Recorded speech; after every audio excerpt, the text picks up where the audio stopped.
आज हम लोग क्या पढ़ने जा रहे हैं? तो आज के सेशन में हम लोग पढ़ने जा रहे हैं the making of nationalism in Europe. So welcome everyone. और आज के सेशन में हम लोग जानने वाले हैं कि यूरोप में किस प्रकार से राष्ट्रवाद बनना शुरू हुआ।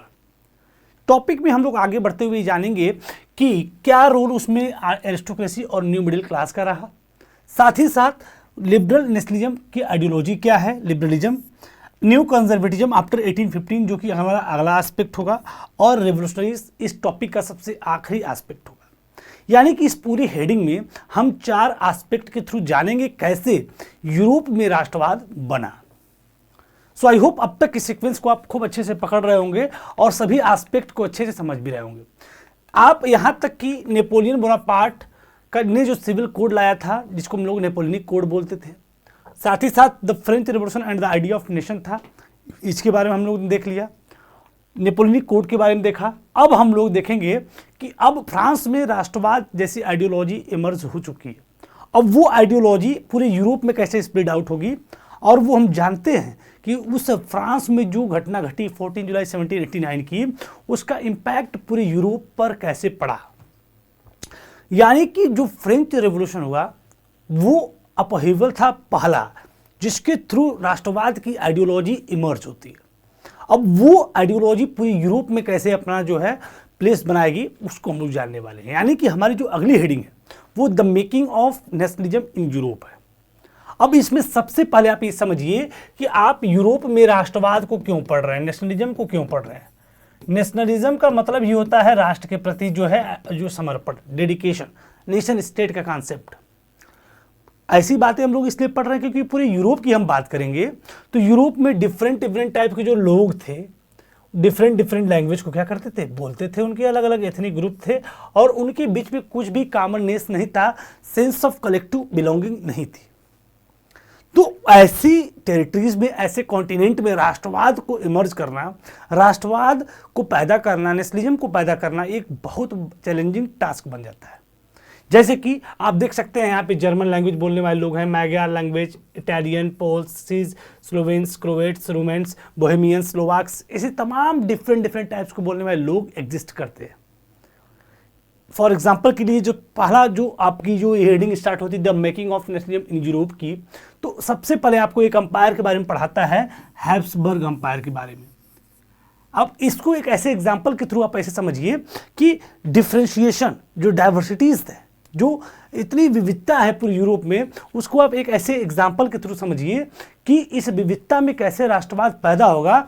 वो इतना चैलेंज होगा, वो सिर्फ आप इस हैब्सबर्ग अंपायर को पढ़ के आप जान सकते हैं।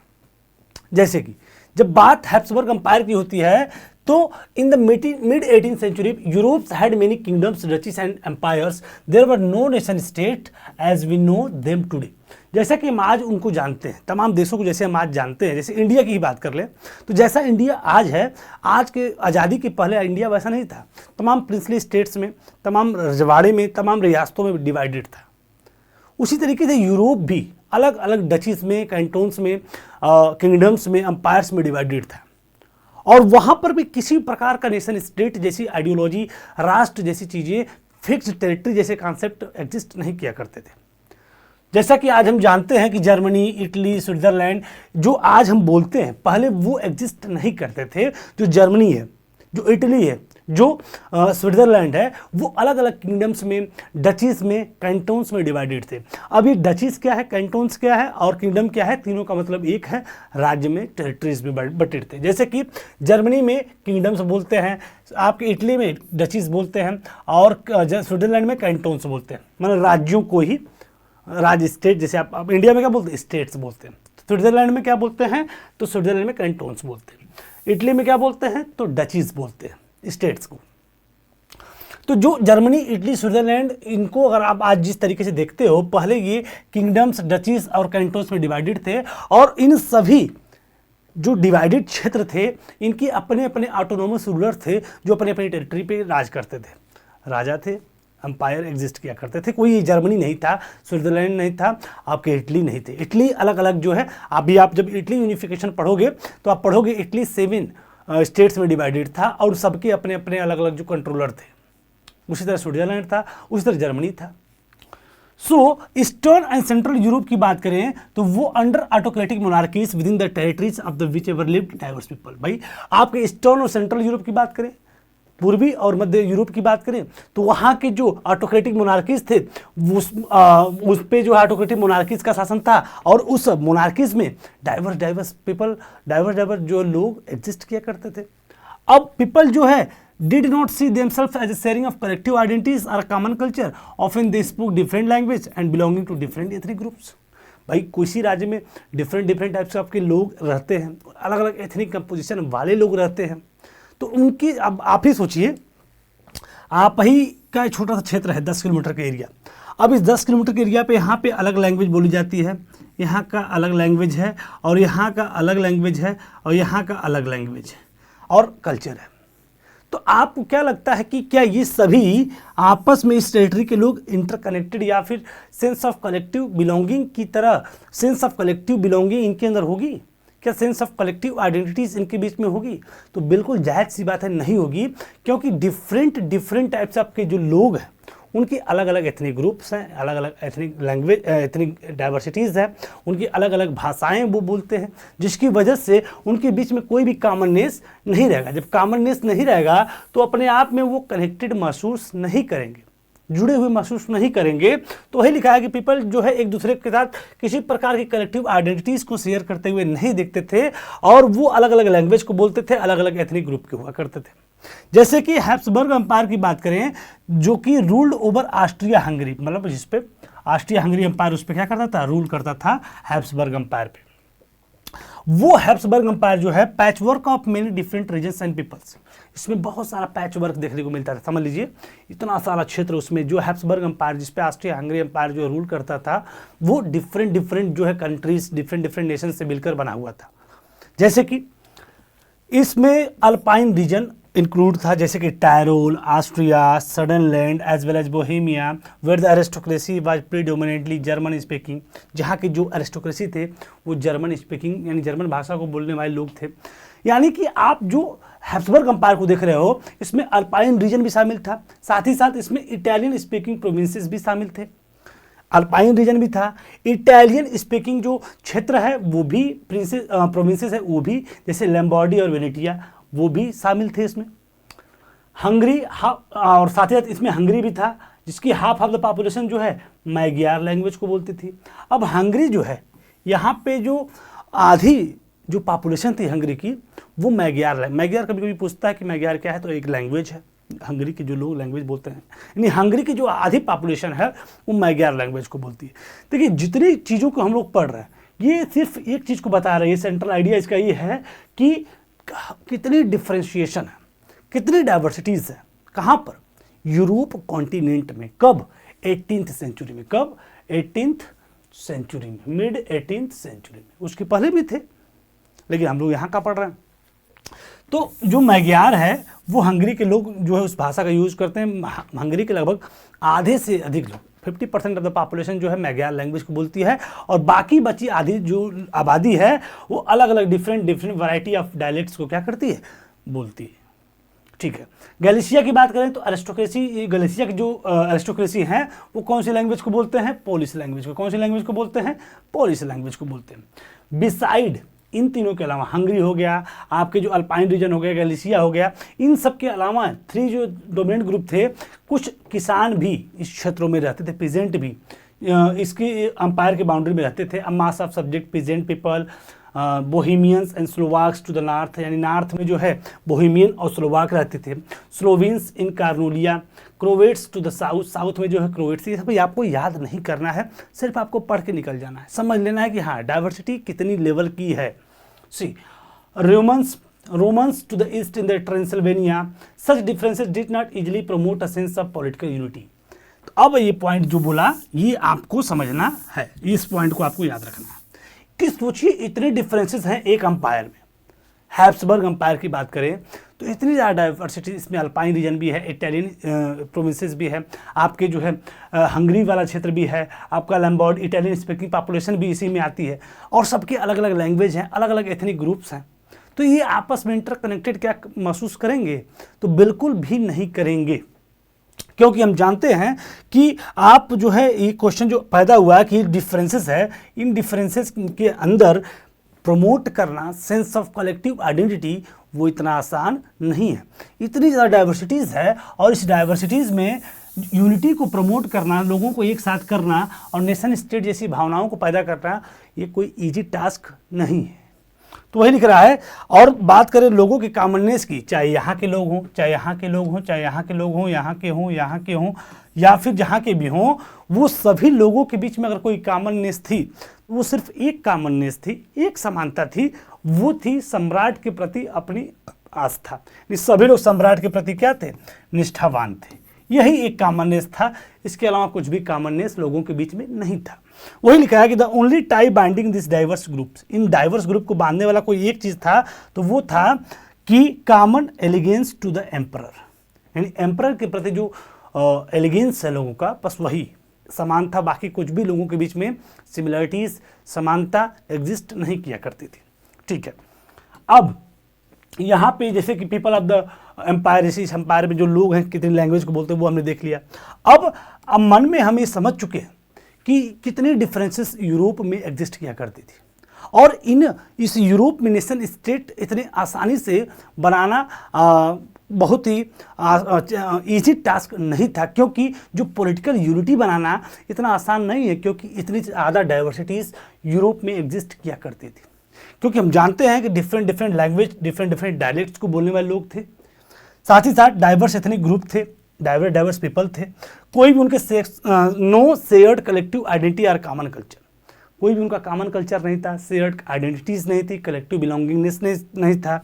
और वहाँ पर ऑटोक्रेटिक मोनार्कीज एग्जिस्ट किया करती थी और सिर्फ अगर कोई कॉमननेस थी तो वो थी सिर्फ only common ties loyalty to the emperor. हर राज्य के, डचीज के, किंगडम्स के, कैंटोन्स के जो लोगों के बीच में एक कॉमननेस थी वो थी एम्परर के प्रति लॉयल्टी, और कुछ भी उनके बीच में कॉमननेस नहीं था, लेकिन वो सभी अंपायर के अंतर्गत एक साथ रहते थे। लेकिन कोई भी उनके बीच में सेंस ऑफ कनेक्टिविटी नहीं थी, सेंस ऑफ कलेक्टिव आइडेंटिटीज नहीं थी। तो अब आप सोचिए कि नेशनलिज्म का आइडिया और नेशन स्टेट का जो चीज़ है वो कैसे यूरोप में आपका आएगा। अब हम उसको पढ़ना शुरू करते हैं। तो जो सबसे पहली हेडिंग आपकी बुक में है वो है आपका कि the aristocracy and the new middle class, the aristocracy and the new middle class. अब हम इतना समझ चुके हैं कि भाई यूरोप में डाइवर्सिटीज़ हैं। अब यूरोप की डाइवर्सिटीज़ कैसी है उसको जानने के लिए हमें यूरोप के समाज को जानना पड़ेगा कि यूरोप का समाज कैसा था। तो यूरोप की सोसाइटी को जानेंगे तो यूरोप की सोसाइटी में सिर्फ दो टाइप्स के लोग थे। कितने टाइप्स के लोग थे? दो टाइप्स के। एक थे एरिस्टोक्रेसी क्लास, एरिस्टोक्रेटिक क्लास, और एक था आपका पीजेंट्री, और एक क्या था? पीजेंट्री। लेकिन वक्त बदलता है, एक न्यू मिडिल क्लास आता है। यही आप जो है रेवोल्यूशन का जो है कहीं ना कहीं एक फ्लेम जो है लेकर आएगा, रेवोल्यूशन को जो है लीड करेगा। कौन? New middle class. जबकि पूरी यूरोप की अगर बात करेंगे तो यूरोप में सिर्फ दो ही प्रकार की कैटेगरी में लोग कैटेगराइज थे। पहला था एरिस्टोक्रेटिक क्लास, जिसको कुलीन वर्ग बोलते हैं, अभिजात वर्ग बोलते हैं, श्रेष्ठ लोगों को बोला जाता है, राजा राजशाही लोग बोलते हैं। और दूसरा था गरीब मजदूर किसान। इसके अलावा कोई तीसरा वर्ग नहीं था। एक बहुत अमीर थे, एक बहुत गरीब थे। अब आपको ये ध्यान देना है कि अब इन दोनों के बीच में एक तीसरा जो मिडिल क्लास है, वो जो कि ना ही बहुत ज़्यादा अमीर था ना बहुत ज़्यादा गरीब था, मध्यम वर्गीय था, वो कैसे इमर्ज होता है वो आपको इस पूरे टॉपिक में पढ़ना है। तो aristocracy in the new middle class की बात करें तो in early 1800 a landed aristocracy was the dominant class in the continent. Continent यानी यूरोप कॉन्टिनेंट की बात करें तो जो लीड कर रहा था, जो डोमिनेट कर रहा था क्लास, वो था एरिस्टोक्रेटिक क्लास। पूरे कॉन्टिनेंट की बात करें, कुलीन वर्ग ही शासन कर रहा था, उसी की सारी व्यवस्थाएं थी। और इस क्लास के जो मेंबर थे वर United by common way of life that cut across the regional division. तमाम रीजनल डिवीजन होने के बाद भी जितने पूरे यूरोप के अलग अलग जो अंपायर थे, किंगडम थे, डचेस थे, कैंटोन थे, उनके सभी जो एरिस्टोक्रेटिक क्लास थे वो आपस में कनेक्टेड रहते थे अपनी कॉमन वे ऑफ लाइफ की मदद से। उनकी दैनिक दिनचर्या, जीवन शैली, रहन सहन सब कुछ एक जैसा था और इन सभी चीज़ों के माध्यम से वो आपस में कनेक्टेड रहते थे कॉमन वे ऑफ लाइफ की मदद से। अब हम किसके बारे में जान रहे हैं? यूरोप की सोसाइटी के बारे में। और यूरोप की सोसाइटी में सिर्फ दो टाइप्स के लोग थे, एक थे एरिस्टोक्रेसी, दूसरे थे पीजेंट्री, किसान वर्ग, मजदूर वर्ग, गरीब वर्ग। They owned estates in the countryside and also town house. हर पॉइंट्स आपको नहीं याद करना, लेकिन लिखा है तो हम एक एक लाइन एनसीईआरटी की डिस्क्राइब करते हुए चलना। उनके घर जो है गांव में भी थे, शहरों में भी थे। साथ ही साथ वो जो है फ्रेंच लैंग्वेज को बोलते थे for the purpose of diplomacy and high society. अपनी हाई सोसाइटी को दिखाने के लिए, अपनी डिप्लोमेसी को दिखाने के लिए वो जो है फ्रेंच लैंग्वेज को जितनी, वो कौन एरिस्टोक्रेसी, कौन एरिस्टोक्रेसी कौन सी लैंग्वेज को बोलते थे? फ्रेंच लैंग्वेज को। सभी एरिस्टोक्रेटिक जो क्लासेस के जो लोग थे वो अपनी डिप्लोमेसी के लिए, अपनी जो हाई सोसाइटी को दिखाने के लिए फ्रेंच लैंग्वेज को बोलते थे। कौन सी लैंग्वेज को बोलते थे? फ्रेंच लैंग्वेज को बोलते थे। और उनकी जो फैमिली थी, किसकी फैमिली? एरिस्टोक्रेटिक क्लास की, वो आपस में कनेक्टेड रहते थे by the ties of marriage. वो आपस में शादी विवाह करते थे। सिंपल सी बात है, मजदूर से शादी करेगा नहीं, राजा रजवाड़े ही आपस में शादी करेंगे। जैसे मैरी एंटोनियट की शादी जो है लुइस 16 से हुई थी। लुइस 16 था फ्रांस का और मैरी एंटोनियट ऑस्ट्रिया की थी। दोनों की शादी हुई, दोनों परिवार जो है, यानी जो एरिस्टोक्रेटिक क्लास थे वो आपस में कॉमन वे ऑफ लाइफ से कनेक्टेड रहते थे, सेम लैंग्वेज को बोलते थे, उनकी जीवन शैली एक जैसी थी, आपस में शादी विवाह के बंधनों से आपस में कनेक्टेड रहते थे, ये सारी चीज़ें थी। दिस पावरफुल एरिस्टोक्रेसी वो जो है हाउएवर न्यूमेरिकली स्मॉल ग्रुप, वो क्या है? बड़े ही कम संख्या में थे, बड़े ही कम संख्या में जो है ये जो एरिस्टोक्रेटिक क्लास है वो एग्जिस्ट किया करते थे। भाई सिंपल सी बात है, पावरफुल लोग कम ही होते। अब साथ ही साथ बात करें, एक तो ग्रुप हो गया एरिस्टोक्रेटिक क्लास, और वहीं पे थोड़ा सा वेस्टर्न और ईस्टर्न सेंट्रल तीनों यूरोप की अगर बात कर लें तो वेस्टर्न यूरोप में जो मेजोरिटी ऑफ द पॉपुलेशन है वो बनी थी किसकी? मेड ऑफ द पीजेंट्री, मतलब मैक्सिमम लोग किसान थे, ठीक है। क्योंकि जो एरिस्टोक्रेसी क्लास थे वो जो है numerically very small group, numerically very small group, बहुत ही संख्यात्मक रूप से बड़े ही कम थे, बड़े ही क्या थे? कम थे, ठीक है। ईस्टर्न और सेंट्रल यूरोप की बात करें तो bulk of land was from tenants and small honours. देखो खेती उती का पैटर्न की बात कर रहा है कि ईस्टर्न और सेंट्रल यूरोप की अगर हम बात करेंगे तो जो छोटे छोटे टेनेंट्स और स्मॉल जो ऑनर थे उनके माध्यम से खेती उती का जो पैटर्न, खेती बाड़ी के सारे काम कराए जाते थे। जो छोटे छोटे जो है मालिकों को किराए पर देकर खेती जो है देकर जो है वो बड़े बड़े जो एरिस्टोक्रेटिक क्लास थे वो काम करवाते थे। यानी कि हम लोग समझ चुके हैं ईस्टर्न और सेंट्रल यूरोप के जो है लैंड होल्डिंग पैटर्न को। ईस्टर्न में क्या होते थे? पेजेंट्री जो काम करते थे, मतलब फ्रीडम की तरह, गुलाम की तरह। वेस्टर्न ईस्टर्न और सेंट्रल की बात करें तो वहाँ पे टीनेंट्स और स्मॉल ऑनर जो है खेती पे काम करते थे, किराए पे जो है खेत लेकर, बल्क ऑफ लैंड को लेकर खेती करते थे और बाकी सारी चीज़ें करते थे।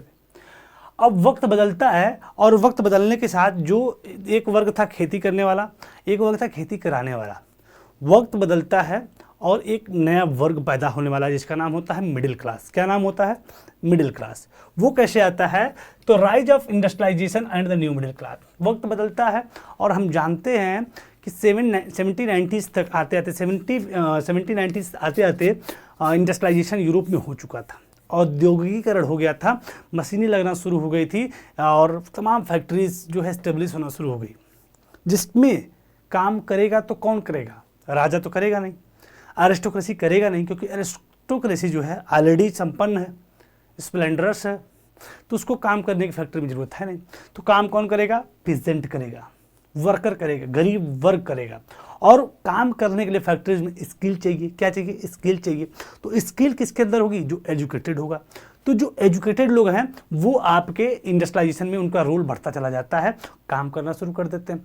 तो वही एजुकेटेड जो क्लास थी वो मिडिल क्लास में कन्वर्ट हो जाती है because of industrialisation.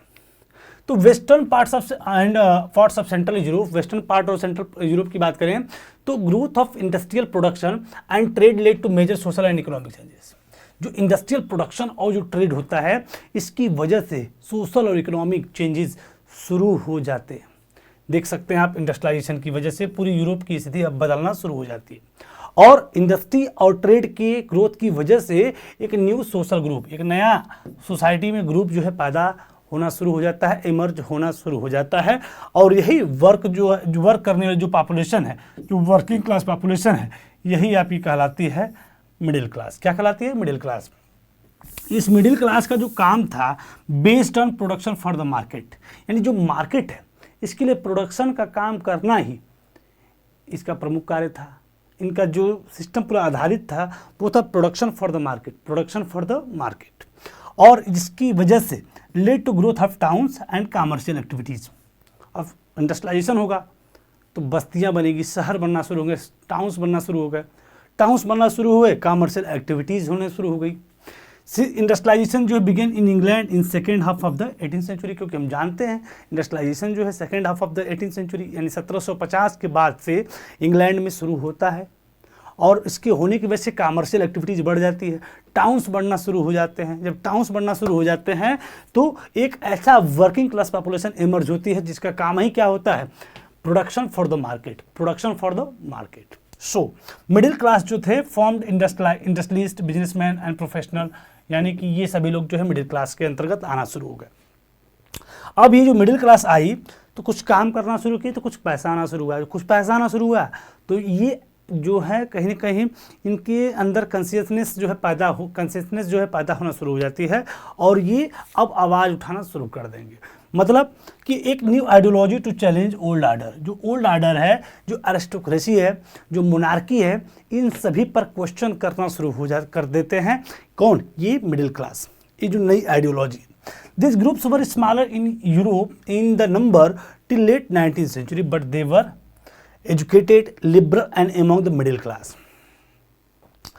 Industrial revolution के बाद जो एक नया समाज में वर्ग पैदा होता है जिसका नाम होता है मिडिल क्लास। क्या नाम होता है? Middle class. और ये मिडिल क्लास की जो आइडियोलॉजी है अभी आप आगे पढ़ेंगे वो है लिबरलिज्म। क्या है? लिबरलिज्म, यानी लिबरल नेशनलिज्म। आज़ादी की बात करते हैं, स्वतंत्रता की बात करते हैं, और ओल्ड आर्डर को चैलेंज करना शुरू कर देते हैं। और ये जो संख्या की बात करें तो ये भी संख्या में बड़े कम थे। 19th सेंचुरी तक लगभग लिखा ना है, लेट 19th सेंचुरी तक इनकी संख्या क्या थी? बड़ी कम थी। लेकिन ये एजुकेटेड थे, लिबरल थे, एजुकेटेड लिबरल जो मिडिल क्लास थे, they had idea of national unity that gained popularities, abolition of aristocratic privileges. Aristocracy privileges को एंड करने की बात करना शुरू कर देते हैं, एरिस्टोक्रेसी को ख़त्म करने की बात कर देते हैं, मोनार्किकल सिस्टम ऑफ गवर्नमेंट को हटाने की बात कर देते हैं। तो जब ऐसी बात वो करना शुरू करते हैं तो ये आइडिया काफ़ी पॉपुलर होना शुरू हो जाता है, पॉपुलर। यानी कि जो aristocracy and the new middle class को आप एक बार फिर से रिवाइंड करिए तो आप ऐसे समझ सकते हैं कि समाज में, सोसाइटी में, जो यूरोप की सोसाइटी थी उसमें दो प्रकार के लोग एग्जिस्ट किया करते थे, द एरिस्टोक्रेसी और द पीजेंट्री। अब जो एरिस्टोक्रेसी थे उनके बारे में आप लोग यहाँ देख लिए, पीजेंट्री के बारे में आपने यहाँ देख लिया। लेकिन वक्त बदलता है और लेट 19th सेंचुरी में इंडस्ट्रियल रिवोल्यूशन आता है इंग्लैंड में, जिसका इम्पैक्ट पूरी यूरोप पे पड़ना शुरू होता है, क्योंकि टाउन्स का ग्रोथ होना शुरू हो जाता है, कमर्शियल एक्टिविटीज़ बनना शुरू हो जाती है, एक नया वर्किंग क्लास पॉपुलेशन आता है जिसका काम ही क्या होता है? Production for the market. अब ये मिडिल क्लास आते हैं तो इनकी नई आइडियोलॉजी होती है, उस आइडियोलॉजी के तहत वो एरिस्टोक्रेटी और जो ओल्ड आर्डर थे, जो ओल्ड नोशन है, उनको ख़त्म करने की बात करते हैं। यानी अब इनकी आइडियोलॉजी थी क्या, उसको हम लोग अगले एस्पेक्ट में देखेंगे। फिलहाल इसमें हमने इतना देखा। अगले एस्पेक्ट में हेडिंग जो है कि what did liberal nationalism stand for, अगली हेडिंग आप अपनी बुक में देखेंगे। तो स्टैंड फॉर यानी लिबरलिज्म की आइडियोलॉजी थी क्या, उसको हम लोग देखेंगे। तो लिबरल नेशनलिज्म का मतलब ये होता है लिबरलिज्म, और ये जो लिबरलिज्म है जिसको लिबरल नेशनलिज्म बोलते हो, वो लैटिन वर्ड से बना हुआ है जिसका नाम है लिबर। किससे बना है? लिबर। और लिबर का मतलब होता है टू बिकम फ्री या टू फ्री, यानी स्वतंत्र होना, आज़ाद होना, यानी फ्रीडम की बात करते हैं। सो जो नेशनल यूनिटी की बात, आइडिया जो है 19th सेंचुरी में Europe were closely allied to the ideology of liberalism. Liberalism derive from the Latin root liber meaning to free. जो उस वक्त लेट 19th सेंचुरी में, अर्ली 19th सेंचुरी में यूरोप में ये जो आइडिया है लिबरलिज्म का पैदा होना शुरू हो जाता है, उससे कहीं ना कहीं अब उसका बड़ा इम्पैक्ट पूरे यूरोप पे पड़ेगा। तो हमें सबसे पहले समझना होगा कि लिबरलिज्म है क्या। तो लिबरलिज्म जो है मिडिल क्लास की आइडियोलॉजी है, न्यू मिडिल क्लास जो कि इमर्ज होती है आफ्टर द इंडस्ट्रियल रेवोल्यूशन। तो ये जो नए मिडिल क्लास जब प्रादुर्भाव में आते हैं तो ये जिस आइडियोलॉजी के साथ काम करना शुरू करते हैं उस आइडियोलॉजी को लिबरलिज्म बोलते हैं। और लिबरलिज्म का मतलब होता क्या है? लिबर, और लिबर का मतलब होता है फ्री। अब ये फ्री मतलब हो गया फ्रीडम, फ्रीडम का मतलब होता है आज़ादी। आज़ादी किस पर्सपेक्टिव में? तो हम इसको दो पर्सपेक्टिव में देखेंगे, एक पॉलिटिकल स्फेयर में, एक देखेंगे इकोनॉमिक स्फेयर में। पॉलिटिकल स्फीयर में कि आज़ादी के लिए आज़ादी का जो पर्सपेक्टिव था इनका क्या था, और इकोनॉमिक स्फीयर में आज़ादी का मतलब इनके लिए क्या था, उन दोनों चीज़ों को हम लोग समझते हैं। तो पॉलिटिकल स्फीयर की बात करें कि liberalism stood for the freedom and equality before the law, यानी कानून की समझ सबकी जो है फ्रीडम हो और सभी लोग क्या हो, समान हो। So politically it emphasise the concept of government by consent, ये कहते थे, इस बात पे जोर देते थे कि गवर्नमेंट बाय कंसेंट हो, गवर्नमेंट बाय क्या हो, कंसेंट हो, यानी जो सरकार बने लोगों की अनुमति से बनने, to the people for the people by the people हो।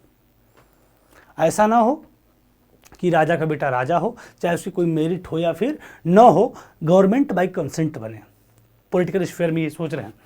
Since the French Revolution, liberalism had stood for the end of autocracy and clerical privileges, और constitution and representative government through the parliament। हम जानते हैं कि the French revolution में liberalism का जो stand था वो एंड ऑफ ऑटोक्रेसी, यानी ऑटोक्रेसी खत्म हो जाए, क्लरिकल प्रिविलेजेस खत्म हो जाए और एक कॉन्स्टिट्यूशन बने और एक रिप्रेजेंटेटिव गवर्नमेंट बने, किसके थ्रू, पार्लियामेंट के थ्रू। ये आइडियोलॉजी हम फ्रेंच रेवोल्यूशन में पढ़ चुके हैं। वही चीज़ें आपकी ये जो है आइडियोलॉजी में, यानी कि लिबरलिज्म की आइडियोलॉजी में हमें देखने को मिल जाता है कि गवर्नमेंट बाय कंसेंट बने, और जो गवर्नमेंट बने पार्लियामेंट के थ्रू बने, और एक संविधान के थ्रू सरकार चले, राजा चले, पूरी व्यवस्था चले, ना कि किसी की मनमानी से चले।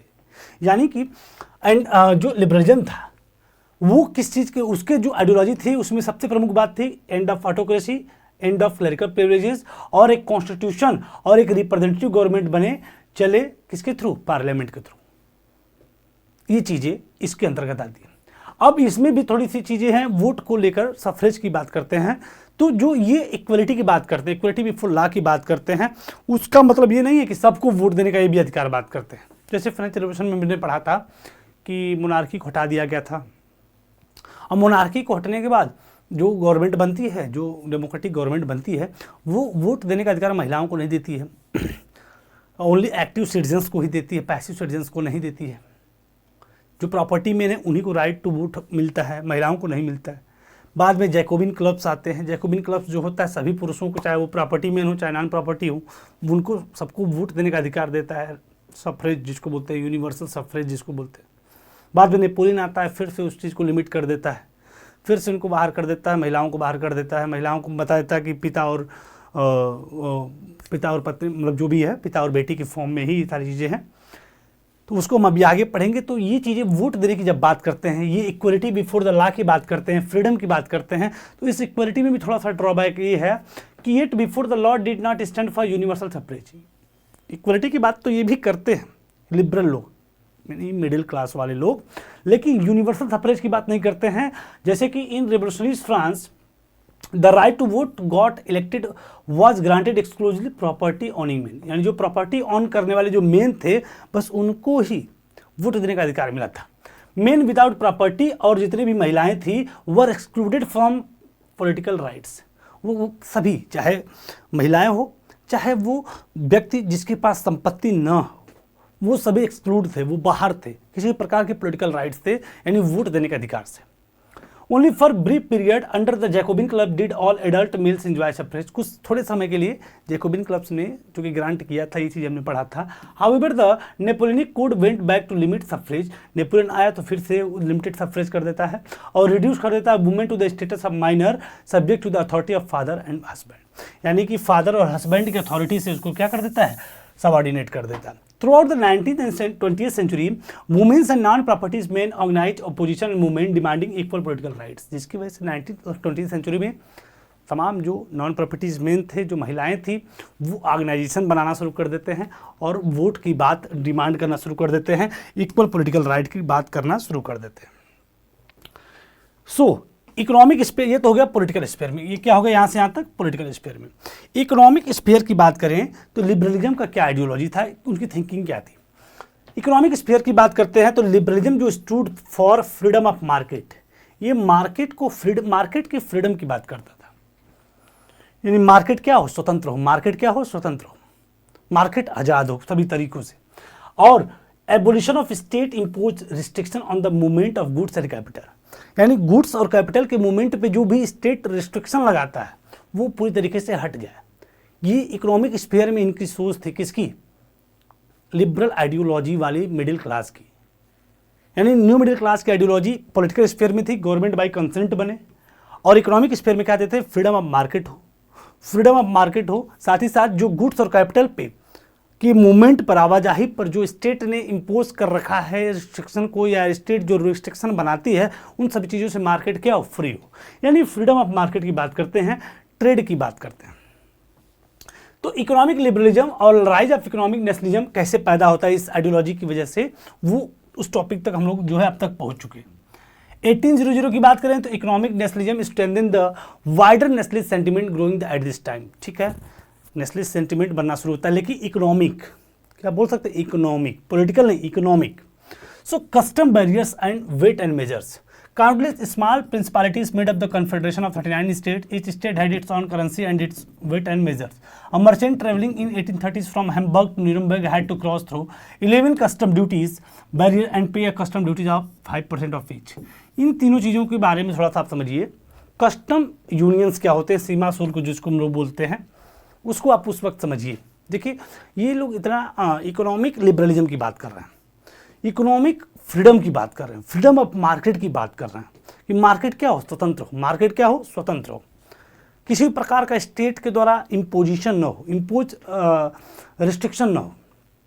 क्योंकि हम जानते हैं कि तमाम जो नेपोलियन ने तमाम छोटे छोटे नेपोलियन ने 39 स्टेट्स का कॉन्फेडरेशन बनाया था, जर्मन स्टेट्स का कॉन्फेडरेशन बनाया था, और इन सभी स्टेट्स की अपने अपने जो करेंसीज थे, अपने अपने अपने वेट और मेजरमेंट के सिस्टम थे, और सबके अलग अलग सिस्टम थे, जिसकी वजह से अगर कोई व्यक्ति उस वक्त हैम्बर्ग से न्यूरमबर्ग, एक दो जगह है, हैम्बर्ग से न्यूरमबर्ग तक अगर कोई व्यक्ति ट्रेड करने के लिए चलता है और करना शुरू करता है, तो उसको थ्रू 11 कस्टम बैरियर का सामना करना पड़ता है, 11 सीमा शुल्क जो है उसको पार करने पड़ते हैं, और हर कस्टम बैरियर पे उसको 5% का जो है ड्यूटी, कस्टम ड्यूटी देना पड़ता है, यानी कि टैक्स देना पड़ता है।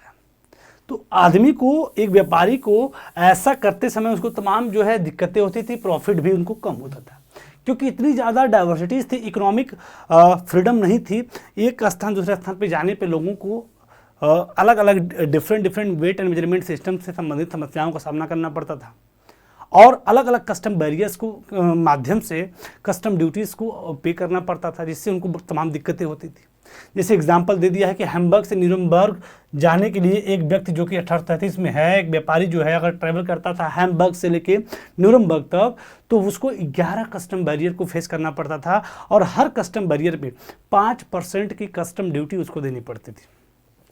तो आप सोचिए, ये कहीं ना कहीं बहुत बड़ा ऑब्स्टेकल है उनके बीच में, यानी कि जो एक कॉमर्शियल जो क्लास है, जो मिडिल क्लास है, भाई मिडिल क्लास का काम ही क्या है, production for the market, export import trade, यही तो है उनका काम। तो वो चाहते थे ये सारी समस्याएं क्या हो जाए, खत्म हो जाए।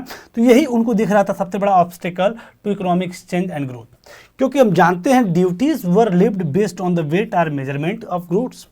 Each region had its own system of weight and measures involving time consuming calculation। भाई हर क्षेत्र के वेट मेजरमेंट सिस्टम अलग थे, करेंसीज अलग थे, उनके अलग अलग सिस्टम थे। तो एक व्यक्ति जब जो है कोई वस्तु को यहाँ से लेता था, फिर अगले जो है टेरिटरी में जाता था, तो वहाँ पे अलग वेट एंड मेजरमेंट सिस्टम की वजह से अब उसको वहाँ जाकर उसके हिसाब से कैलकुलेट करना पड़ता था। वहाँ करेंसी अलग थी, वहाँ करेंसी अलग थी, जिससे कि वहाँ पर जब अपने ट्रेड करने जाता तो वहाँ पे फिर से कैलकुलेशन को करना पड़ता था, और ये जो कैलकुलेशन थी वो बहुत ज़्यादा टाइम कंज्यूमिंग थी। क्या थी? बहुत ज़्यादा टाइम कंज्यूमिंग थी, जिससे कि आप जो है एक एग्जांपल के माध्यम समझिए कि जैसे एल है, एल क्या है?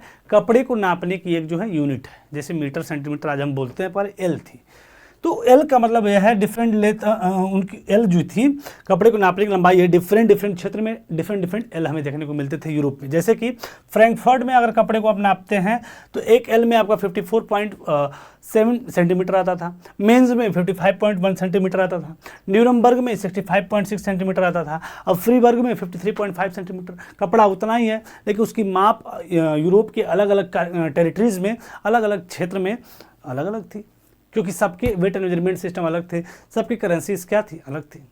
तो इकोनॉमिक जो है यूनिटी, इकोनॉमिक नेशनलिज्म कहीं ना कहीं इन सब चीज़ों की वजह से जो है पैदा होना शुरू हो रहा है, और इकोनॉमिक नेशनलिज्म की वजह से ही नेशनलिज्म अपने जो है कहीं ना कहीं धीरे धीरे उत्पन्न होना यूरोप में शुरू हो जाता है। भले वो इकोनॉमिक पर्सपेक्टिव में ही सबसे पहले पैदा होता, क्योंकि भाई अभी तो सिर्फ economic, custom, barrier, trade, tax की ही बातें चल रही हैं, लेकिन लोगों को महसूस हो रहा है कि इकोनॉमिक एक्टिविटीज़ को मेंटेन करने के लिए हमें यूनिफाई होना पड़ेगा। तो अगर हम पूरा यूनिफाई हो जाएं तो बहुत ही स्मूथली हमारा सरकार भी चलने लगे, पॉलिटिकल सिस्टम में भी हम यूनिफाई अगर हो जाएं तो और भी बढ़िया हो जाए। तो ऐसे ही तो आइडिया बढ़ते बढ़ते बढ़ते एक दिन जो है देश, नेशन स्टेट की तरफ बढ़ता है। So towards economic unity and national unification की बात करें तो this conditions were seen in major obstacle to economic exchange and growth by the new commercial classes. यानी हम समझ गए, जो नई कमर्शियल क्लास थी वो समझ गई कि सबसे बड़ी ऑब्स्टिकल, सबसे ज़्यादा बाधा जो है वो यही इकोनॉमिक एक्सचेंजेस है, यानी ग्रोथ के लिए सबसे बड़ी बाधा है तो यही सारी चीज़ें जो अभी हम जस्ट ऊपर पढ़ें। So they out for unified economic territories allowing the free movement of goods, people and capital, जिसकी वजह से वो सभी जो trade and new commercial class थी वो आपस में यूनिफाइड इकोनॉमिक टेरिटरी बनाना शुरू करते हैं। यूनिफाइड इकोनॉमिक टेरिटरी बना, एक ऐसी टेरिटरी जिसमें सभी इकोनॉमिक एक्टिविटीज़ बिल्कुल फ्री तरीके से हो, फ्रीली तरीके से हो, जिसके लिए 1834 में एक कस्टम यूनियन बनाया जाता है। क्या बनाता है? कस्टम यूनियन, जिसका नाम होता है ज़ोलिवरीन। क्या नाम होता है? ज़ोलिवरीन। 1834 में एक कस्टम यूनियन बनाया जाता है जिसका नाम होता है ज़ोलिवरीन। ज़ोलिवरीन क्या है? एक कस्टम यूनियन है। क्या है? Economic unified economic territories, unified economic territories है, यानी इस क्षेत्र में सब कुछ यूनिफाइड रहेगा, लोग फ्रीली मूव करेंगे, movements of goods and capital and peoples, सबका फ्रीली मूवमेंट होगा।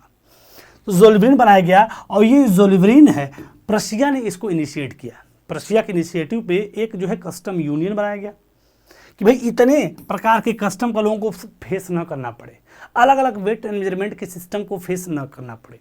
इसके लिए एक जो है प्रशिया के इनिशिएटिव पे एक ज़ोलिवरीन 1834 में बनाया गया कस्टम यूनियन जो कि है, और जिसमें most of the German state क्या होते हैं? शामिल होते हैं।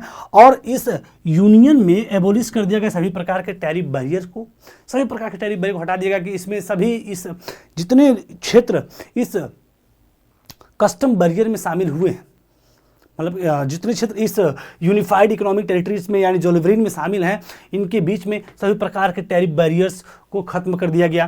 करेंसीज को रिड्यूस करके 30 प्रकार की जो करेंसी उस वक्त यूरोप में चलती थी, यानी इन क्षेत्रों में चलती थी, उसको रिड्यूस करके सिर्फ 2 प्रकार की करेंसी के रूप में कन्वर्ट कर दिया गया। जहाँ पे 30 प्रकार की मुद्राएं चलती थी उसके स्थान पर सिर्फ 2 प्रकार की करेंसीज को चलाने की व्यवस्था की गई। एंड रेलवेज का जो है बिल्ड किया गया, बूस्ट, जिसकी वजह से boosted mobility and stimulated national unification. Railway का फर्दर एक्सपेंशन किया गया जिसकी वजह से मोबिलिटीज़ और movement of goods and capital and people जो है शुरू हो जाता है उस क्षेत्र में। और इन सब चीज़ों की वजह से कहीं ना कहीं स्टिमुलेट इस चीज़, ये सारी चीज़ें हैं, ये जो चीज़ें हुई हैं इसने स्टिमुलेट कर दिया नेशनल यूनिफिकेशन को। तो ये जो पॉइंट हमने पढ़ा, what did liberal nationalism stand for, तो इसमें आपने सबसे पहले देखा कि शुरुआत में हमने देखा कितना डाइवर्सिटीज़ थी, यूरोप की सोसाइटी में कितना डाइवर्सिटीज़ थी, जिसको हमने हैब्सबर्ग एम्पायर के थ्रू समझा। किसके थ्रू समझा? हैब्सबर्ग एम्पायर के थ्रू समझा। और फिर हमने देखा कि यूरोप की सोसाइटी कैसी थी। तो सोसाइटी में 2 टाइप्स के लोग थे, एक थे एरिस्टोक्रेसी और एक थे आपके पीजेंट्री। बाद में इंडस्ट्रियल रेवोल्यूशन के होने के बाद एक न्यू मिडिल क्लास इमर्ज होती है और इस न्यू मिडिल क्लास जो है end of autocracy, clerical privileges की बात करना शुरू करती है, ओल्ड आर्डर को चैलेंज करना शुरू करती है। और जिस आइडियोलॉजी के थ्रू मिडिल क्लास काम करती है उस आइडियोलॉजी को बोलते हैं लिबरलिज्म। क्या बोलते हैं? लिबरल नेशनलिज्म या फिर लिबरलिज्म। अब ये लिबरलिज्म को डिटेल में हमने यहाँ पे क्या कर लिया? पढ़ लिया। तो लिबरलिज्म जो है पॉलिटिकल स्फीयर में कहते थे गवर्नमेंट बाय कंसेंट हो, और इकोनॉमिक स्फीयर में लिबरल जो लोग थे यानी न्यू मिडिल क्लास जो थी वो कहती थी कि मार्केट फ्री हो। मार्केट क्या हो? फ्री हो, किसी प्रकार का बैरियर ना हो। क्योंकि हम जानते हैं कि उस वक्त सबके जो 39 जर्मन कॉन्फेडरेशन थे उसके सबके अलग, क्योंकि नेपोलियन ऐसा इनिशिएट लिया था, तो हर स्टेट की अपने अपने करेंसीज थी, वेट मेजरमेंट सिस्टम थे, जिसकी वजह से लोगों को गुड्स कैपिटल का मूवमेंट कराने में बड़ी समस्या होती थी। जैसे एग्जाम्पल के लिए बताया है कि उस वक्त जो है हैमबर्ग से न्यूरम्बर्ग 2 क्षेत्र हैं, इनमें जाने के लिए, व्यापार करने के लिए लोगों को 11 टैरिफ बैरियर्स को फेस करना पड़ता था। हर टैरिफ बैरियर पे 5% की कस्टम ड्यूटीज़ पे करना पड़ता था, जिससे लोगों को बड़ी समस्याएं होती थी। साथ ही साथ अलग अलग weight measurement system units currency होने की वजह से टाइम्स कंज्यूमिंग जो कैलकुलेशन है वो काफ़ी ज़्यादा जो है कॉम्प्लेक्स हो जाता था, जिसकी वजह से प्रशिया 1834 में एक इनिशिएट लेती है और जोलोवेरिन बनाती है, कस्टम यूनियन बनाती है, यूनिफाइड इकोनॉमिक टेरिटरीज बनाती है, जिसके अंदर इस क्षेत्र में सभी लोग freely movements of goods, capital and people का करने लगेंगे और खुल के सभी लोग अपना व्यापार करेंगे। सभी प्रकार के टैरिफ बैरियर्स को एबोलिश कर दिया गया। 30 प्रकार की करेंसी को रिड्यूस करके 2 प्रकार की करेंसीज के रूप में कन्वर्ट कर दिया गया, जिसकी वजह से जो नेशनल मूवमेंट भी स्टिमुलेट होना शुरू हो गया। अब अगली जो पॉइंट है हमारा है वो है अ न्यू कंजर्वेटिज्म आफ्टर 1815, कि अ न्यू कंजर्वेटिज्म आफ्टर 1815। हमने यूरोप में ये सारी चीज़ देख ली, अब हम देखना शुरू करेंगे कि एक नया कंजर्वेटिज्म आफ्टर 1850। कहानी को थोड़ा सा आप पीछे बैक रिवाइंड में जाइए और समझिए कि हम जानते हैं फ्रांस में 1804 में नेपोलियन खुद को एम्परर डिक्लेयर कर चुका था। ठीक है, नेपोलियन जो है खुद को एम्परर डिक्लेयर कर चुका था, जिसमें कहानी जब हम पढ़ रहे थे तो हमने देखा था कि पहले मोनार्की थी और फिर बाद में कौन आ गया, आपका जैकोबिन क्लब। ठीक है, फिर डायरेक्टरी, फिर इसके बाद नेपोलियन और फिर इसके बाद मोनार्की आ जाएगी। यानी यही आपकी कंजर्वेटिज्म है, यही आपकी क्या है, कंजर्वेटिज्म है। यानी कंजर्वेटिज्म शुरू होता है, फिर से कंजर्वेटिज्म पर ही कहानी खत्म होती है। तो नेपोलियन भी जाते हैं, कैसे जाते हैं उसको हम लोग यहाँ पढ़ेंगे, वही आपका लिखा हुआ है इसमें, न्यू कंजर्वेटिज्म आफ्टर 1850। हम जानते हैं कि 1815 में 1815 में आपका बैटल ऑफ वाटरलू होता है, जिसको प्राइव कंट्री लीड करते हैं पोजीशन में, और एक तरफ होते हैं नेपोलियन हार जाते हैं, और हारने के बाद नेपोलियन जिन जिन क्षेत्रों पे कब्जा किए थे उन सभी क्षेत्रों पे प्राइव कंट्री का कब्जा हो जाता है। और ये जो प्राइव कंट्रीज थी ये कंजर्वेटिव कंट्रीज थी, यानी यहाँ पर मोनार्कियल सिस्टम ऑफ गवर्नमेंट था। तो ये ऑब्वियस बात है कि भाई ये मोनार्कियल सिस्टम ऑफ गवर्नमेंट यानी ओल्ड ऑर्डर को ही रिस्टोर करेंगे। तो वो चीज़ें हम लोग इसमें पढ़ने जा रहे हैं। Following the defeat of Napoleon in 1815, European जो गवर्नमेंट थी वह driven by spirit of conservatism. वो किस स्पिरिट से जो है क्या बोलते हैं, वह driven by spirit of conservatism, यानी किस चीज़ से चलने शुरू कर दी थी, कंजर्वेटिज्म से, क्योंकि जिससे नेपोलियन हारा था वो कंजर्वेटिव कंट्रीज थी, यानी मोनार्कियल सिस्टम ऑफ गवर्नमेंट वाला सिस्टम था। So conservative believed that established traditional institution of state and society like the monarchy, the church, the social hierarchy, property and the family should be preserved. Conservative हमेशा क्या चाहते थे, कोई society में परिवर्तन ना हो, जैसा है ओल्ड ऑर्डर वैसा चलता रहे, जो पुरानी जो ट्रेडिशनल सिस्टम उसकी जो रिस्पेक्ट हो, कहीं से भी कोई भी चेंजेस ना हो, यही तो चाहते थे कंजर्वेटिव। तो वही लिखा है कि जो ट्रेडिशनल इंस्टीट्यूशन है स्टेट और सोसाइटी के, जैसे कि मोनार्की हो, चाहे चर्च हो, चाहे सोशल हायरार्की हो, चाहे प्रॉपर्टी और फैमिली हो, उनको प्रिजर्व किया जाना चाहिए। और यहाँ तक कि most of the conservative however did not propose the return of the society of the pre revolutionary days. देखिए भाई, कंजर्वेटिव चाहते थे समाज में कोई परिवर्तन ना हो, जैसा है ओल्ड ऑर्डर वैसा बना रहे, लेकिन अधिकतर जो कंजर्वेटिव थे अब वो ये नहीं चाहते थे। मतलब उस समय 1774 में लुई 16 आए, 1989 में हार गए, चले गए, और फ्रेंच रेवोल्यूशन के माध्यम से कंजर्वेटिव सिस्टम खत्म हो गया फ्रांस में।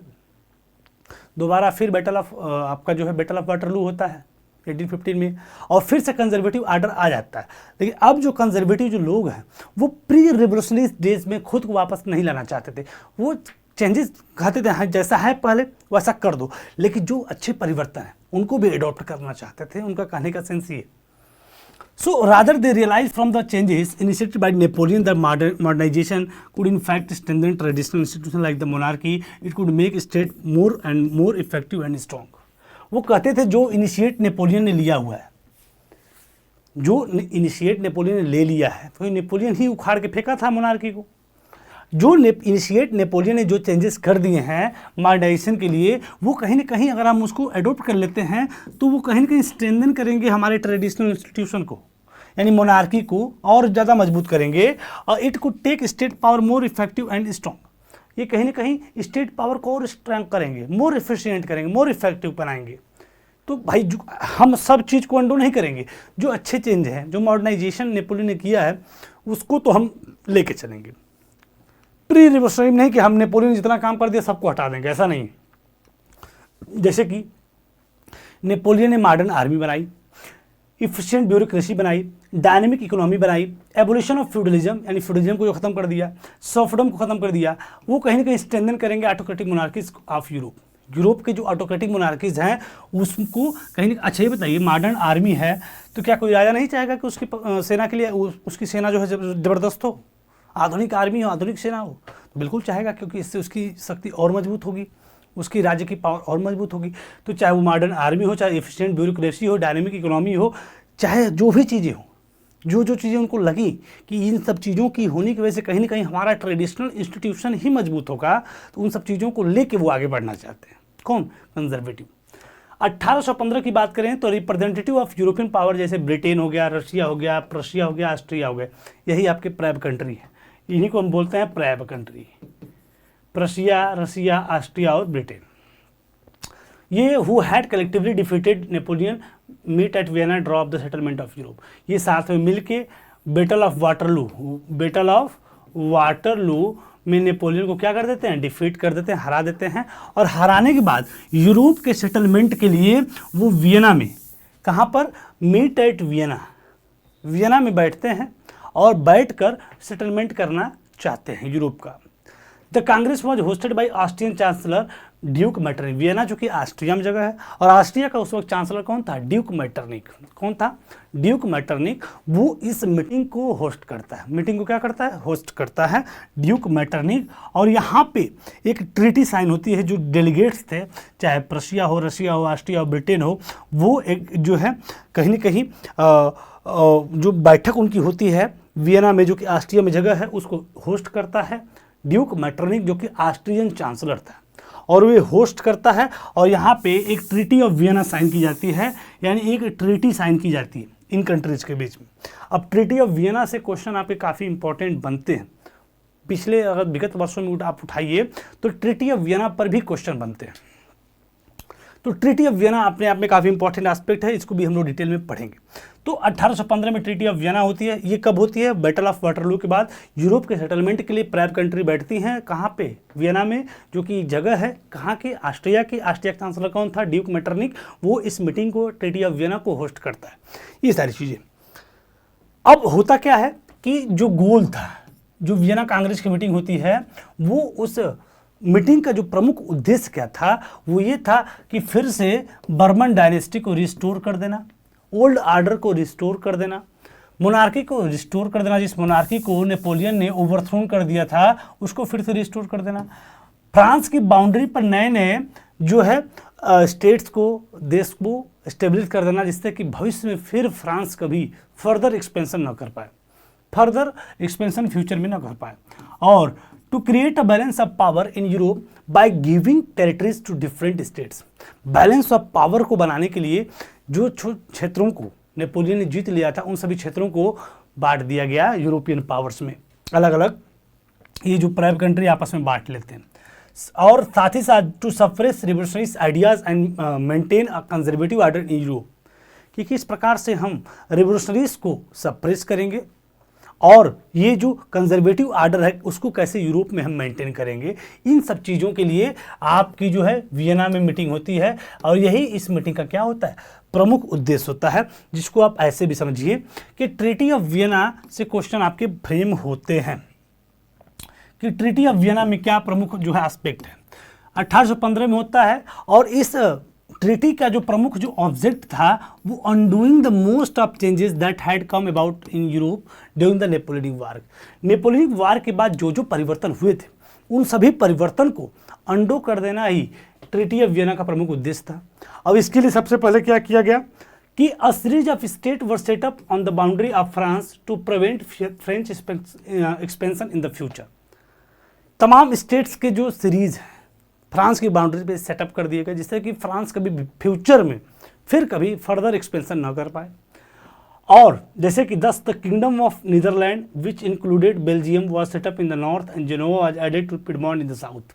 साउथ में Piedmont, Genoa was added Piedmont in the south. और वहीं पे नॉर्थ की बात करें तो the kingdom of Netherlands which included Belgium was set up in the north. North में क्या? बेल्जियम को सेटअप कर दिया गया। साउथ में आपके जेनोवा को सेटअप कर दिया गया।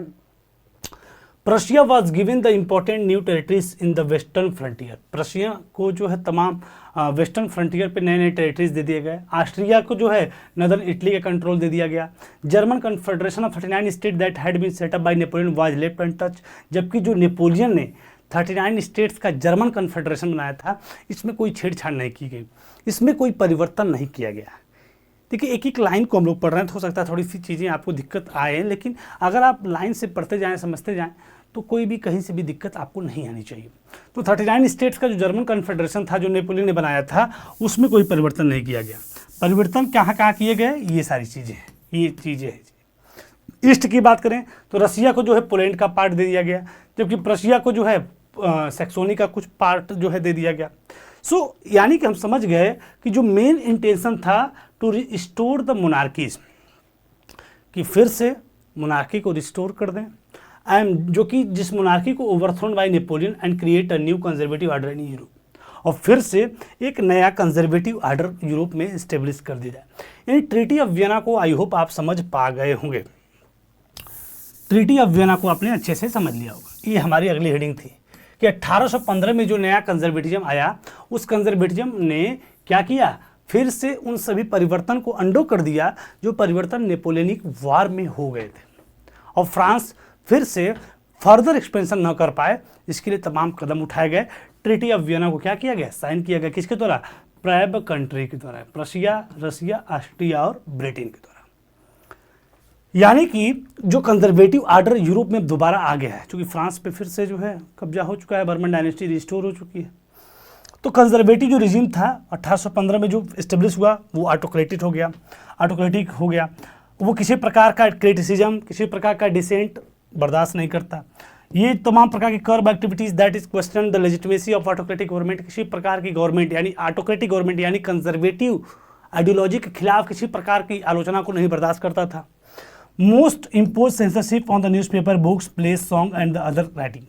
सभी प्रकार की बुक्स, अखबार, न्यूज़पेपर, किसी प्रकार का क्रिटिसिज्म उनके खिलाफ ना हो पाए, इसके लिए वो सेंसरशिप लगाते थे, सप्रेशन ऑफ एक्सप्रेशन लगाते थे, ये सारी चीज़ें। लेकिन फिर भी जो फ्रांस में हो चुका था वो चीज़ लोगों के अंदर जिंदा थी। वही लिखा है the memory of French revolution nonetheless continue to inspire liberals. वो फिर भी कंजर्वेटिव ऑर्डर आ गया, जो रिवोल्यूशनरीज थे वो दब गए, लेकिन लोगों के अंदर ये भावना जिंदा थी, वो लोगों को इंस्पायर कर रही थी, लिबरल को इंस्पायर कर रही थी। तो ये सारी चीज़ें हम लोगों ने यहाँ तक देख लिया। अब ये एक पिक्चर भी आपकी बुक में है, इस पिक्चर का क्या मतलब है ये भी आप यहाँ पे पढ़ सकते हैं। क्लब ऑफ थिंकर्स, सोचने वाले लोगों का समूह है। ये एक व्यंग्यात्मक पिक्चर है जो कभी कभी एमसीक्यू में पूछ देता है, इसको हम लोग डिस्कस करेंगे। लेकिन आप ये समझिए कि अब यूरोप में फिर से समस्याएं आ चुकी हैं। शुरुआत में मोनार्की को उखाड़ कर फेंक दिया गया, नेपोलियन आ गए, नेपोलियन भी चले गए, फिर से मोनार्की आ गई। अब जो रिवोल्यूशनरीज थे, जो लिबरल आइडियोलॉजी वाले लोग थे, जो मिडिल क्लास वाले लोग थे, वो कहीं ना कहीं वो इंस्पायर तो थे लिबरल आइडियोलॉजी से, फ्रेंच रिवोल्यूशन की कहानियों से खुद को इंस्पायर रखते थे, लेकिन अब उनका दौर खत्म होने की तरफ भाई कंजर्वेटिव आ गए तो उन पर खतरा आ गया, तो वो अंडरग्राउंड हो गए। जितने भी क्रांतिकारी थे वो अंडरग्राउंड होना शुरू हो जाते हैं। तो यानी अगली जो लास्ट हेडिंग आप इस टॉपिक का पढ़ेंगे द मेकिंग ऑफ रेसलिज्म का, वो है द रेवोल्यूशनरीज। क्या है? द रेवोल्यूशनरीज, क्रांतिकारी। अब क्रांतिकारी का मतलब क्या है इसको समझिए। अब क्रांतिकारी क्या थे? During the years of following 1815 the fears of repression drove the many liberal nationalist underground secret society sprang up in many European state to train revolutionaries and spread the ideas. अब राजा महाराजा फिर आ जाएंगे, तो जितने क्रांतिकारियों ने उखाड़ के राजा महाराजा वाले सिस्टम को नहीं, जिसके डर की वजह से जो क्रांतिकारी थे अंडरग्राउंड हो गए। क्या हो गए? अंडरग्राउंड हो गए, और अंडरग्राउंड होकर सीक्रेट सोसाइटीज बनाना शुरू कर देते हैं। सीक्रेट सोसाइटी मतलब गुप्त सभाएं बनाना शुरू करते हैं, और इस सीक्रेट सोसाइटी का मतलब भी क्या था? लोगों के अंदर राष्ट्रवाद को पैदा किए रखना, फ्रांस में जो क्रांति हुई थी उस कहानी को लोगों तक जिंदा रखना, राजा महाराजा वाली व्यवस्था का विरोध करना, ये सभी प्रमुख उद्देश्य थे। किसके? सीक्रेट सोसाइटीज के। और इसी सीक्रेट सोसाइटी में एक नाम आता है गुजिपी मेज़ेनी का। किसका आता है? गुजिपी मेज़ेनी, जिनका पिक्चर आप देख पा रहे होंगे। और ये इटालियन रेवोल्यूशनरीज थे। क्या थे? इटालियन रेवोल्यूशनरीज थे। इनके बारे में थोड़ा सा समझ लेते हैं। तो तमाम क्रांतिकारियों के बारे में हम लोग अब पढ़ना शुरू करेंगे। और ये जो क्रांतिकारी थे, रिवोल्यूशनरीज थे, अंडरग्राउंड होकर सीक्रेट सोसाइटी बनाते थे और लोगों को ट्रेन करते थे, क्रांतिकारियों को ट्रेन करते थे और अपने आइडिया को स्प्रेड करते थे। गुज़िपी मेजनी के बारे में देखें तो ये पैदा हुए थे जिनेवा में 1805 में, और ये कार्बोनरी में एक सीक्रेट सोसाइटी के क्या बने थे, मेंबर बने थे। As a young man of 26 he was sent to exile in 1831 to attempting a revolution in Liguria. Liguria में एक क्रांति में इन्होंने पार्टिसिपेट किया था, जिसकी वजह से पकड़े गए और पकड़ने जाने के बाद 26 साल की उम्र में इनको जो है देश निकाला दे दिया गया, एग्जाइल कर दिया गया, देश से इनको निकाल दिया गया। ठीक है, अब सी subsequently founded 2 more underground societies, first Young Italy in Marseilles and Young Europe in Bern। इसके बाद भविष्य में फिर ये 2 प्रमुख अंडरग्राउंड सोसाइटी, सीक्रेट सोसाइटी बनाते हैं, जिनका नाम होता है यंग इटली और यंग यूरोप। यंग इटली कहाँ बनाते हैं, मार्सेलिस में, और यंग यूरोप कहाँ बनाते हैं, बर्न में बनाते हैं। यंग यूरोप के जो मेंबर थे were like minded young men from Poland, France, Italy and the Germany. इन सभी क्षेत्रों से उसके जो है मेंबर उसके साथ, मतलब उसमें उस सीक्रेट सोसाइटी के लोग मेंबर फ्रांस के, पोलैंड के, इटली के, जर्मनी स्टेट के शामिल थे। Mazzini believe that God had intended nation to be the natural units of mankind. जो मेजनी की आइडियोलॉजी थी, इसकी बात करें तो वो कहता था कि God had intended nation to the natural units of the mankind, कि जो गॉड है, भगवान है, वो खुद चाहते हैं कि जो नेशन है वो मानवता की जो प्राकृतिक इकाई होती है, natural units of the Mankind, मानवता की जो प्राकृतिक इकाई है वो होती है क्या, नेशन। और नेशन यूनिफाइड होना चाहिए, अलग अलग पैचवर्क्स में नहीं होना चाहिए। इसलिए जो हमारा देश है इटली, वो भी पैचवर्क्स में है, 7 स्टेट्स में बटा हुआ है, वो भी यूनिफाइड होना चाहिए, जिसको आगे हम पढ़ेंगे अभी। तो वो कहते था गुज़िपी मेजनी कि राष्ट्र जो है अलग अलग टुकड़ों में नहीं होना चाहिए, एक जैसे जो लोग हैं वो एक साथ होने चाहिए, क्योंकि भगवान खुद God had intended nation to the natural units of the mankind, यानी मानवता की जो प्राकृतिक इकाई होते हैं, कौन, राष्ट्र। सो इटली को भी continue to be a patchworks of small states and kingdom, वो उसको कुड नॉट, नहीं होना चाहिए पैचवर्क्स में, अलग अलग स्टेट्स में, अलग अलग किंगडम में जो बटा हुआ इटली है, ऐसा नहीं उसको होना चाहिए, वो भी यूनाइटेड होना चाहिए। So it had to be forced into a single unified republic, single unified republic के रूप में होना चाहिए within a wider alliance of nation. This unification alone could be basis of Italian revolutionaries. और ये कहीं ना कहीं इटालियन लिबर्टी, कहीं ना कहीं उसका ये आधार था। क्या था, आधार था। सो जो एम था रिवोल्यूशनरीज का, वो क्या था, मोनार्कियल फॉर्म का जो है विरोध करना, fight for liberty and freedom, यानी कि आज़ादी के लिए क्या, लड़ना, नेशन स्टेट को बनाना, और creation of nation state was seen in the necessary part of the struggle for the freedom, यानी नेशन स्टेट को बनाना और स्ट्रगल करना स्वतंत्रता के लिए, ये सभी प्रमुख उद्देश्य हुआ करते थे किसके, रिवोल्यूशनरीज के। किसके, रिवोल्यूशनरीज के। सीक्रेट सोसाइटी की बात करें तो सीक्रेट सोसाइटी क्या करते थे, रिवोल्यूशनरीज को ट्रेंड करते थे, आइडिया को स्प्रेड करते थे तमाम यूरोपियन स्टेट्स में। ये अंडरग्राउंड होके ओल्ड मोनार्कीज को अपोज करते थे, लोगों को इंस्पायर करते थे। इनका जो एम था was to build nation state based on liberty, unity and freedom. इन लिबर्टी की बात करते थे, ये सारी चीज़ें। Mazzini relentless opposition to the monarchy and his vision of democratic republic frightened to the conservative. जिस प्रकार से मेजनी विरोध करता था मोनार्कियल सिस्टम ऑफ गवर्नमेंट का, कंजर्वेटिज्म का, रिलेंटलेस, अथक रूप से, लगातार बिना थके जिस तरीके से वो विरोध करता था वो मोनार्की का, और उसका जो विजन था डेमोक्रेटिक रिपब्लिक से, डेमोक्रेटिक रिपब्लिक का, उससे लोग, कौन से लोग, फ्राइटेंड द कंजर्वेटिव्स, डर जाते थे, भयभीत हो जाते थे।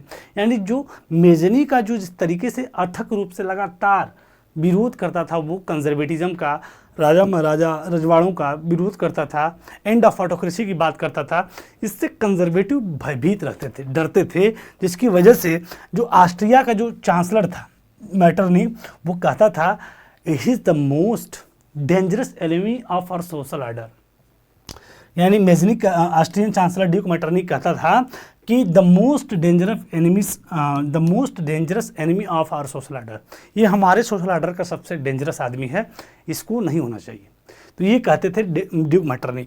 सो the revolutionaries of the early 1800 work in secret, inspired by ideas of liberty and national unities, and dream was end of monarchy rules. और उनका जो ड्रीम था वो ये था कि मोनार्कियल सिस्टम ऑफ गवर्नमेंट को पूरी तरीके से क्या कर दिया जाए, खत्म कर दिया जाए। तो ये पूरी कहानी रही आपकी द रेवोल्यूशनरीज के बारे में। किसके बारे में रही?